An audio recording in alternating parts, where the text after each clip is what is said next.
Bom menina devocional, meu nome é Maritza Völling. Laga nós vamos tender e alabar Deus junto. Me dá o seguinte versículo. Mateus 6, versículo 14 e 5. Se você perdonar gente não falta não, você tata que está em cielo, também lo perdonar você. Mas se você não perdonar outro gente não falta não, você tata tampouco não está perdonar você falta não. Mateus 6, versículo 14 e 5. Aleluia, Tata Santo, danke.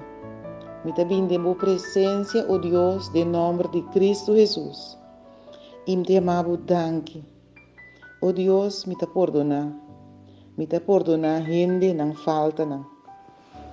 Oh Deus, para gente também perdonar-me, me falta não. Para sombra, me está perfeito e gente não está perfeito. Tá abo, tá perfeito, oh Deus. Oh Deus, sim, me tá perdonar. Mi antepassado não, mi maior não, mi yu não, mi rumá não. Oh Senhor, tu minha família não, colega não, vizinha não. Tu rende, Senhor, me tá perdonar. O Senhor, me tá pedindo para não também perdonar-me, para sombra, me não tá perfeito. Tá abo, tá Deus, abo tá perfeito, Senhor. O Senhor, agora, me demavo danke, para sombra, para perdonar-me. Para sombra, bisa, se me perdonar outro gente, por também tá perdonar-me, me falta não. Danke, oh Deus. Pensei me tá limpo, pensei me que adorável. Pensei me que reconhecer que você é Deus. Me tá reconhecer boiu Cristo Jesus. Me tá reconhecer o Espírito Santo. Danke, Senhor. Danke que o Abota é o único Deus verdadeiro. Abota todo poderoso, você turcos, bo por turcos.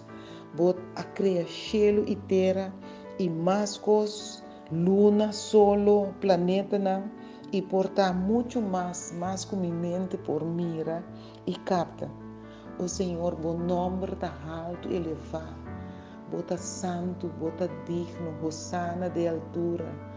O Cristo Jesus, bota Senhor, para glória de Deus Tata, bota Jeová nesse, nos bandeira, bota Jeová Shalom, é Deus de paz, bota Jeová Titkanu, é Deus justo.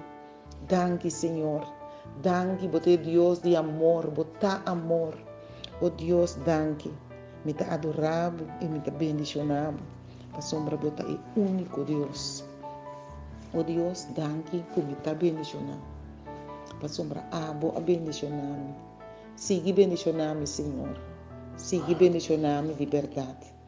Me tá pedi em nome de Cristo Jesus. Em nome de Cristo Jesus me te pedi. Amém. Danke para escutar e sentir livre para compartilhar com uma família, um amigo, uma amistade. Danke.